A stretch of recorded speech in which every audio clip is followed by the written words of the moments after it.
जी। विपिन शर्मा जी, आपके पास आएंगे और समझेंगे कि अगर देखें तो यूक्रेन के पीछे ये चर्चाएं हो रही हैं कि यूक्रेन को नाटो को सदस्य न बनाया जाए। इससे किसको कितना फायदा हो सकता है अगर ये मांग की जा रही है तो? देखिए, मुद्दा ही वहीं से शुरू हुआ था। जी। जब ये युद्ध शुरू हुआ था तो एक शर्त रखी थी जी। रूस ने यहाँ पर कि वो नाटो का मेंबर ना बने, नाटो में शामिल ना हो। जी। और यहाँ पर लेकिन यूक्रेन का अपना एक स्टैंड था, वो उस पे डटे रहे। फलस्वरूप कि ये युद्ध शुरू हुआ और इसने एक भयानक रूप धारण कर लिया और हजारों लोगों ने जान गंवाई, लाखों लोग विस्थापित हुए। जी। तो यहाँ पर इस समय देखिए, क्योंकि यहाँ पर कितना कौन झुकता है, तो ये जी। अब सब उस पर निर्भर करेगा और बीच में मध्यस्थता कौन करता है, ये घूम फिर के बात वहां आती है जी। कि वहां पर जो वैश्विक स्तर पे एक जो ज्यादा शक्तिशाली नेता है, और इस समय तो बिना किसी शक जी। शुबा के बोल सकते हैं डोनाल्ड ट्रंप का ओहदा जी। इस समय, या उनको एक ऐसे वैश्विक स्तर पे देखा जा रहा है, उम्मीदें उनसे है। क्योंकि यहाँ पर उन्होंने जो ये जो जीत दर्ज करी है अमेरिका के राष्ट्रपति चुनाव में, तो अपने आप में एक उनका जो उनकी खुद का जो सम्मान है पूरे वैश्विक स्तर पे, वो भी बड़ा है। और उम्मीदें भी उनसे हैं इस समय कि वो कैसे बीच में दोनों मुल्कों को कैसे जोड़ते हैं, मनाते हैं। जी। क्योंकि यहाँ पर दोनों की अपनी अपनी शर्तें हैं।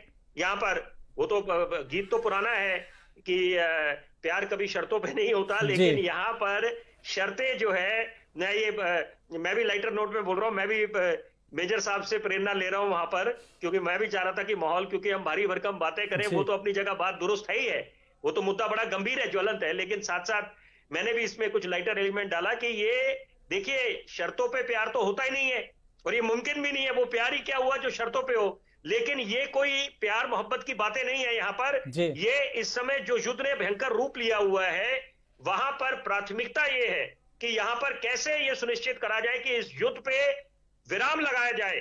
क्योंकि उनपे सोचिए, निर्दोष लोगों ने जो जान गंवाई है, कि यहां पर केवल, क्योंकि देखिए जब जीत होती है तो वहां पर नेतृत्व जो है सेहरा बनता है, जो शीर्ष जी। नेतृत्व है। उसी तरह से जब हार होती है या समस्या का समाधान नहीं निकलता, पेच फंसा रहता है, तो जी। वहां पर भी उसका ठीकरा या उसकी जिम्मेदारी शीर्ष नेतृत्व पे होती है।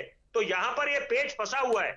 अब अंदर खाने क्या हो रहा है, वो जी। तो वही भली भांति समझते हैं रूस के लोग, जी। कि वो लोग क्या युद्ध के उसमें समर्थन में है या नहीं है।